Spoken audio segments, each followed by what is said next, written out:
This is absolutely heartbreaking and extremely disturbing.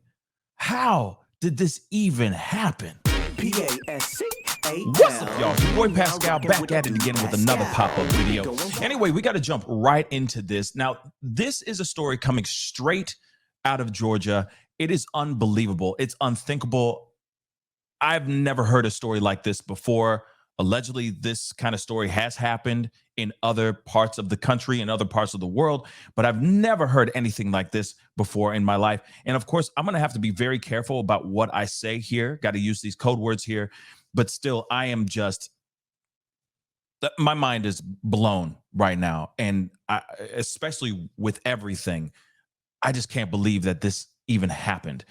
But there is a doctor that is being alleged of, and I'm using these code words, removing a baby from its body during delivery. And I know a lot of y'all are wondering, what? Like, first you're saying what? And then you're wondering, how, man? How? And the details are absolutely mind-blowing. A doctor used too much force and a Georgia woman's baby during delivery, according to a lawsuit attorney said was filed Wednesday.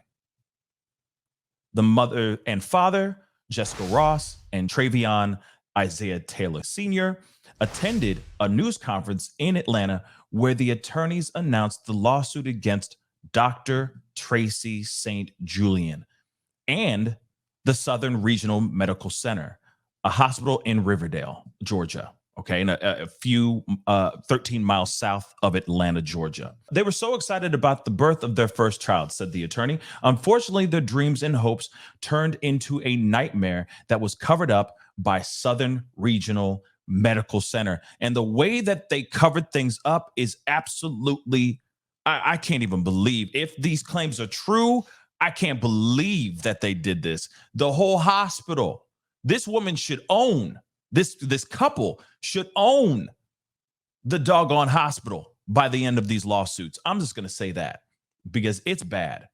Calls to St. Julian's office went unanswered, and an email was not immediately returned. And this, of course, is what the Associated Press is basically saying. And they're saying also that they were not able to determine whether she has an attorney. And I'm going to tell you right now, you know for sure she got an attorney. Let's keep it real. She's a doctor. I'm sure she's had many, many lawsuits in the past, and she's about to have a whole lot more coming up here in the very near future. Southern Regional said in statements it could not discuss treatment for particular patients due to privacy laws, but it denies the allegations against it. Its quote unquote heartfelt thoughts and prayers were with Ross and Taylor and their care providers, it said. They said, continuing, our commitment is to provide compassionate, quality care to every single patient, and this loss is heartbreaking, the hospital said. It later added that St. Julian was not an employee of the hospital, and it had, quote unquote, taken the appropriate steps in response to this unfortunate situation. So what did they? It sounds like they just distanced themselves from the situation as quickly as they could because they don't want to find themselves in some serious trouble. But I'm telling you right now, as this story comes out, as the information comes out more and more, you know damn right there's going to be a lot of women and families, couples that are not going to want to go to this particular hospital to deliver their babies. After hearing this kind of horror story, oh my God. A spokeswoman for the hospital said that the hospital could not elaborate. St. Julian's is part of a healthcare group called Premier Women's OBGYN that has 2 locations and offers many, many services, everything from low to high risk care, according to his website.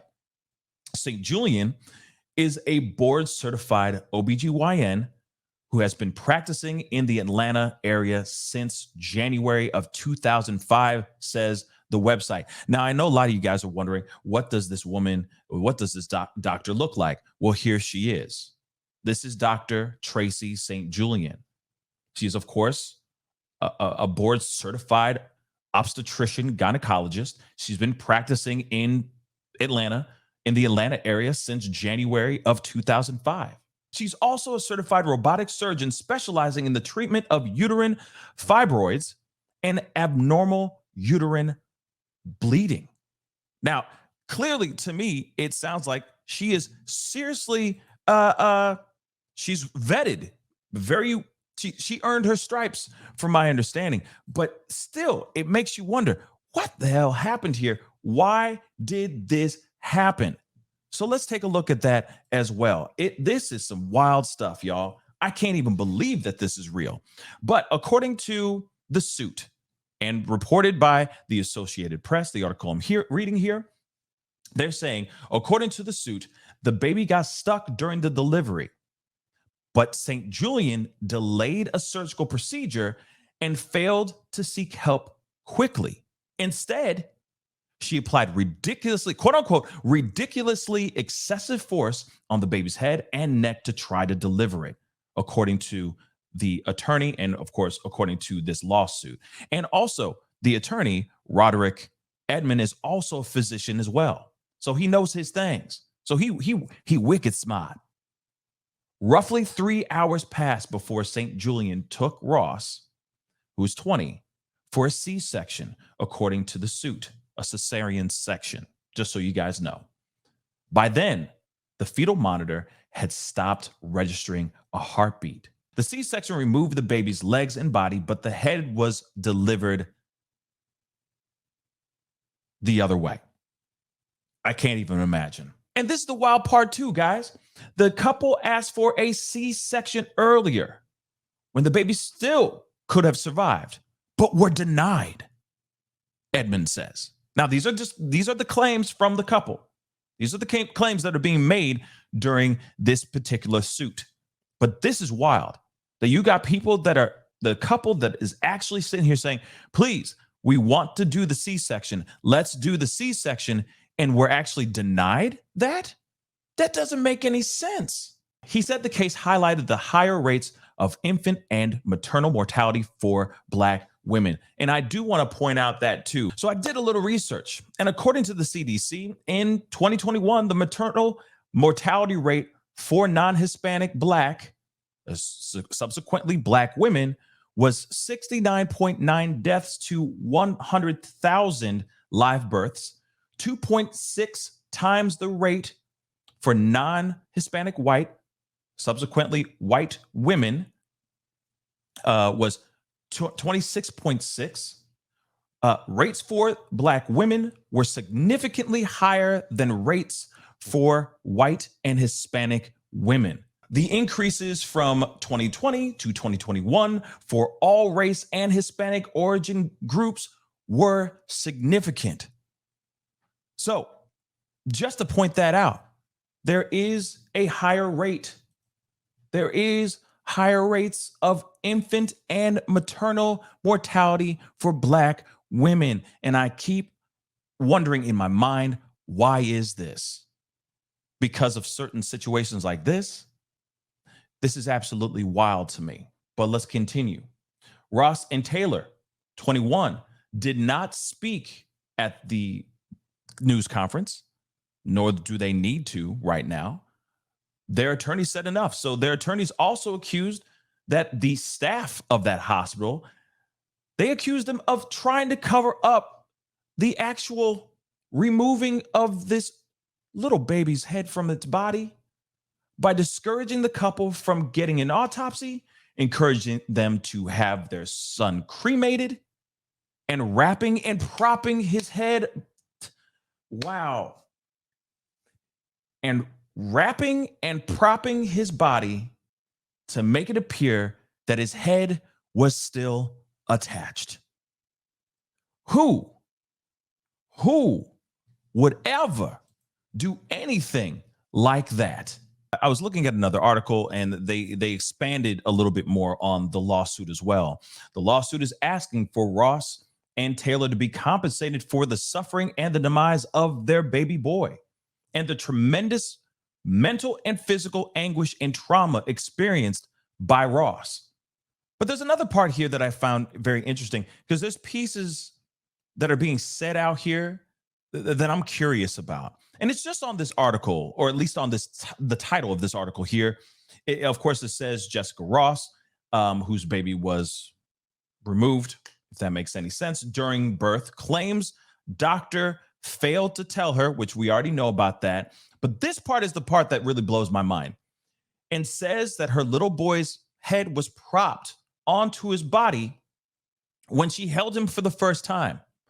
So allegedly, the hospital took the baby, put the baby back together, wrapped him up, swaddled him up tight enough to keep the baby's head on the body. How does that happen? And then she held the baby. She held the baby, allegedly. Now, I don't know if that's entirely true, or if this is just clickbait to add more drama, to add more shock to the title. But I still am wondering how much of that is true, because wouldn't they have been able to see what happened to their son's body? Because allegedly, they said right here, when Ross and Taylor demanded to see and hold their child, they claimed the baby was tightly wrapped in a blanket, so he was swaddled with his head propped on top of his body to make it appear like it was still attached. They ultimately found out about the situation from the funeral home, they claim. So they didn't even know that the baby was separated at all. They didn't even know that the baby had this kind of trauma to its body. All they knew was that the baby passed during the birth. That's it. That's all they know. And allegedly in this article, they're saying they didn't hear about the unthinkable details until the funeral home spoke out. I can't even imagine the situation that they're going through. My heart breaks for them. It is so terrible. It is scary to think that this is even possible. There needs to be more transparency with this case. Does this particular hospital have a history of this kind of thing? Does this OBGYN, this doctor as well, have a history of doing this as well? And the other thing too I want to know is, what's going to happen with the doctor? Will the doctor not be able to be a doctor anymore? Will she lose her license? Will she not be a board certified OBGYN anymore? Can they also sue her directly in this situation? And also, could this doctor look at criminal charges? That's the other thing I'd like to know. Not only just financial compensation for their grief and the suffering and the passing of their young boy, but also, can certain people that were involved, staff in the hospital and the OBGYN that actually delivered the baby, could they actually catch charges? Criminal charges. That's what I'd like to know. I can't even imagine that this is even a true story. This is heartbreaking, extremely disturbing. And I can only imagine the devastation that this couple is going through right now. I just hope that they find peace and get some time to heal for themselves. And I hope that they actually get the justice that I feel, if these claims are true, they rightfully deserve. Anyway, guys, that's the video. Comment down below. Let me know what your thoughts are. How do you feel about this? If you know of any more information, please comment down below. I'm definitely going to be following this case and this situation as much as I can, because only time will tell, and more truth and more information will come out for sure. I'm hoping. So please let me know. So comment down below. Let me know what you think. Hit that like button. React if you're watching on Facebook. And of course, do not forget to crush that subscribe button if you're watching on YouTube and also on Facebook. Do not forget to hit that like and follow button. It'd be great to have you part of the Pascal Show family. Anyway, guys, it's time to get going. Be good to yourselves. Be good to one another. And I'll see you guys in the next video. This is the Pascal Show. Bye. Pascal, you are now rocking with that dude Pascal. We be going wild.